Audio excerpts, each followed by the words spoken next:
नमस्कार, आप देख रहे हैं दिन भर बिहार। मैं हूं आपके साथ मधु। आइए जानते हैं दिन भर बिहार में आज क्या क्या हुआ। नजर डालेंगे सबसे पहले सुर्खियों पर। मुख्यमंत्री सम्राट का ऐलान, बिहार को विकसित बनाने के लिए गांव-गांव तक मजबूत शिक्षा पहुंचाएगी सरकार। प्रधानमंत्री मोदी से विजय सिन्हा की लंबी मुलाकात के बाद बिहार की राजनीति में बढ़ी हलचल। अचानक डिप्टी सीएम के आवास पर पहुंचे नीतीश कुमार, छात्र नेता दिलीप से भी की मुलाकात। टीआरई 4 पर भी हुई बड़ी चर्चा।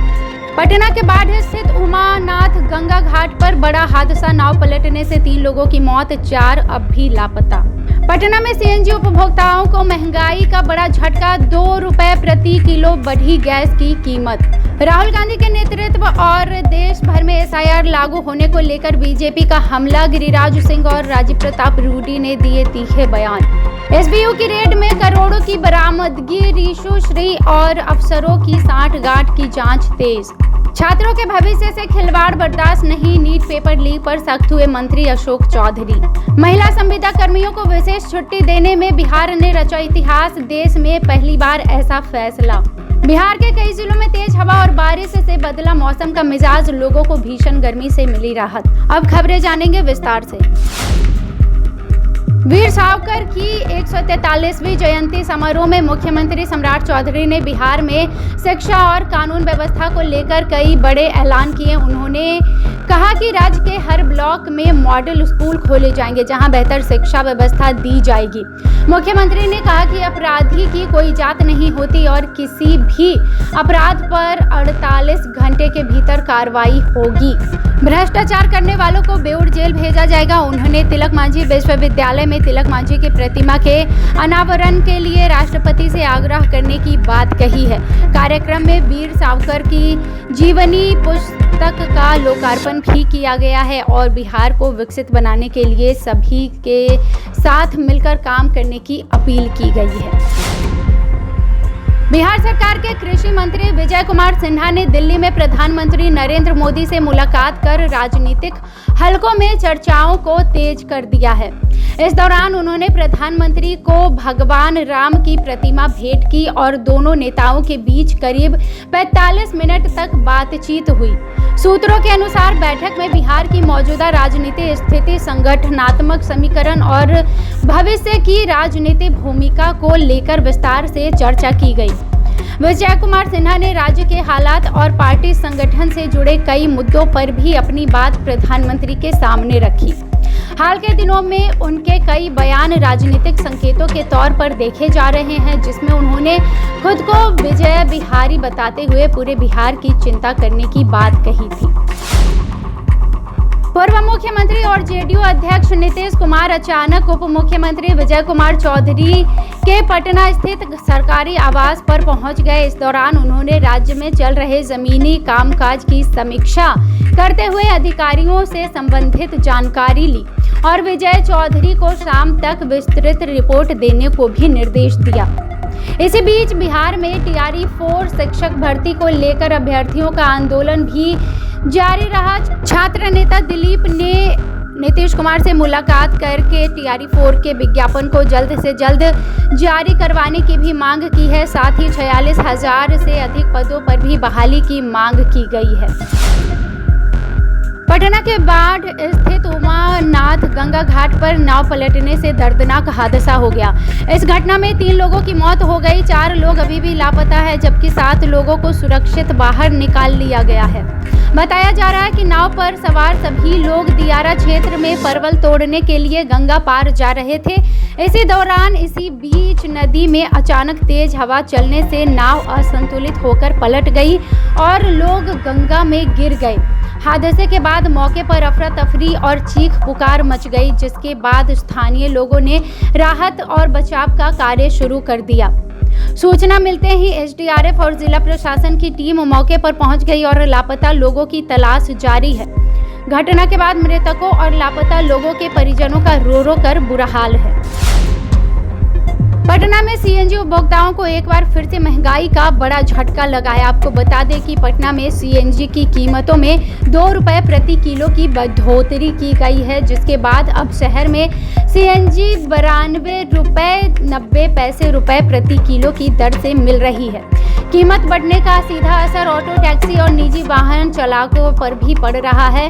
वाहन चालकों का कहना है कि लगातार बढ़ती ईंधन कीमतों से उनकी आमदनी प्रभावित हो रही है। रोजमर्रा का खर्च बढ़ता जा रहा है। पटना में बड़ी संख्या में लोग सीएनजी वाहनों का इस्तेमाल करते हैं, जिसे पेट्रोल और डीजल के मुकाबले बेहतर विकल्प माना जाता है। लेकिन बढ़ती कीमतों ने अब आम लोगों की चिंता बढ़ा दी है। कई वाहन चालकों ने किराया बढ़ाने की जरूरत भी जताई है ताकि बढ़ती लागत का असर कम किया जा सके। केंद्रीय मंत्री गिरिराज सिंह ने राहुल गांधी और इंडिया गठबंधन को लेकर बड़ा हमला बोला है। उन्होंने कहा कि अगर राहुल गांधी जैसे नेता इंडिया गठबंधन का नेतृत्व करेंगे तो इससे बीजेपी को कोई फर्क नहीं पड़ता, क्योंकि देश की जनता नकारात्मक सोच वाली राजनीति को नकार चुकी है। वहीं देश भर में SIR लागू किए जाने को लेकर उन्होंने कहा कि चुनाव आयोग और सुप्रीम कोर्ट दोनों ने ही इस प्रक्रिया को सही माना है और यह आगे भी जारी रहेगा। इधर सांसद राजीव प्रताप रूडी ने भी सुप्रीम कोर्ट के फैसले का स्वागत करते हुए कहा कि बिहार मॉडल सफल रहा, इसलिए इसे पूरे देश भर में लागू किया जाना चाहिए। कांग्रेस पर निशाना साधते हुए रूडी ने कहा कि पार्टी नेतृत्व के संकट से गुजर रही है और आने वाले दिनों में उनकी स्थिति और ज्यादा कमजोर होने वाली है, ऐसा उन्होंने कांग्रेस के लिए कहा। विशेष निगरानी इकाई SVU ने टेंडर हेराफेरी और मनी लॉन्ड्रिंग मामले में ठेकेदार ऋषु श्री को गिरफ्तार कर लिया है। SVU की टीम देर रात पटना के मीठापुर स्थित उनके आवास और उन्हें पूछताछ के लिए अपने साथ ले गई थी। इससे पहले बुधवार को उनके फ्लैट पर करीब 11 घंटे तक छापेमारी में लगभग 2 करोड़ रुपए के जेवर, 2.5 लाख रुपए नगद, कई महत्वपूर्ण दस्तावेज और इलेक्ट्रॉनिक उपकरण बरामद किए गए थे। जांच एजेंसियों का आरोप है कि ऋषुश्री ने सरकारी विभागों में टेंडर फिक्सिंग कर अपनी कंपनी रिलायबल इंफ्रा सर्विसेज को फायदा पहुंचाया। मामले में कई वरिष्ठ अधिकारियों और इंजीनियरों से सांठगांठ की आशंका भी जताई जा रही है।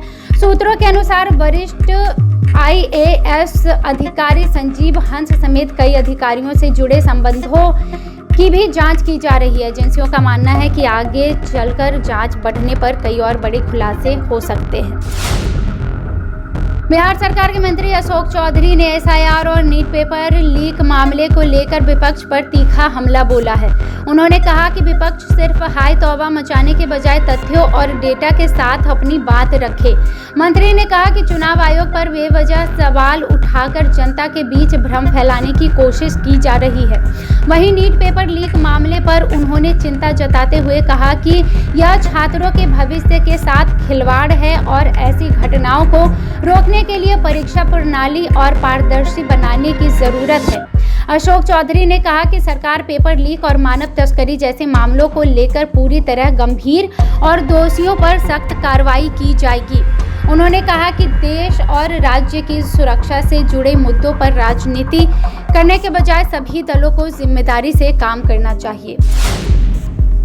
बिहार में एनडीए सरकार ने संविदा और आउटसोर्सिंग पर काम करने वाली महिला कर्मियों को बड़ी राहत देने का फैसला लिया है। सरकार ने हर महीने 2 दिनों की स्पेशल लीव देने की घोषणा की है, जिसका लाभ संविदा, विल्ट्रॉन और आउटसोर्सिंग के तहत कार्यरत महिलाओं को मिलेगा।